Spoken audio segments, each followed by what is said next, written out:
इनकुलाब जिंदाबाद, इनकुलाब जिंदाबाद, इनकुलाब जिंदाबाद. தாய் நாட்டை தன்னுள் விதைத்தவர், அந்நியர்களை சிதைத்தவர் பஞ்சாப் சிங்கம் பகத்சிங்.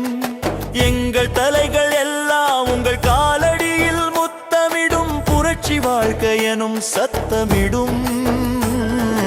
இன்குலாப் ஜிந்தாபாத், இன்குலாப் ஜிந்தாபாத், இன்குலாப் ஜிந்தாபாத், இன்குலாப் ஜிந்தாபாத்.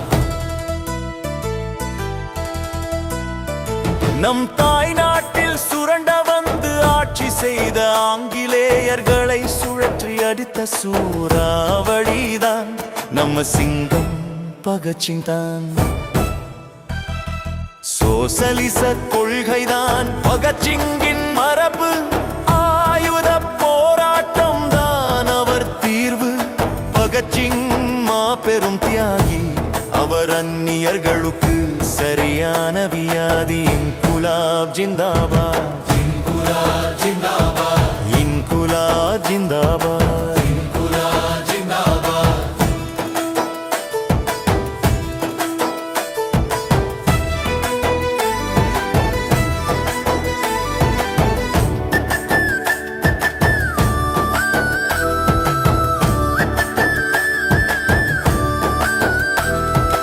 இன்குலாப் ஜிந்தாபாத் என்ற முழக்கம்தான் கேளாத செவிகளுக்கு கேட்கும்படி செய்ய உரத்த சத்தம்தான்.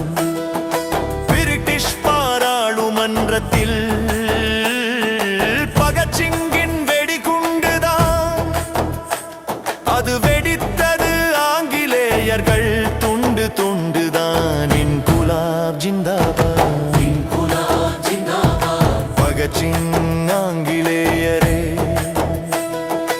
எச்சரித்த அசரரி தான், அவரை பார்த்து ஓட்டம் எடுத்த அந்நியனரிதான். அண்ணல் காந்தியின் ஒத்துழையாமை இயக்கத்தில் பகத்சிங்கின் பங்குதான், அது அந்நியர்களுக்கு சங்குதான்.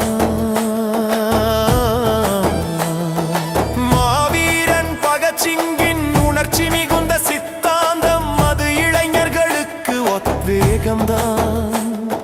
விடுதலை போராட்டமும் புரட்சியும் தேங்கி விடாமல் ஓங்கி அடிக்கும் தேசியவாதி மாவீரன் பகத்சிங். இன்குலாப் ஜிந்தாபாத், இன்குலாப் ஜிந்தாபாத், இன்குலாப் ஜிந்தாபாத். படிப்பு எனும் துடிப்பை கடைசி வரை கையில் பிடித்தவன் மாவீரன் பகத்சிங். ஆங்கிலேயர்களுக்கு தினமும் தாக்குதான், அதனால பகத்சிங்கு தூக்குதான். பகத்சிங் வீர மரணம் தான், அது இளைஞர்களை புரட்சிக்கு தூண்டும் வரம்தான்.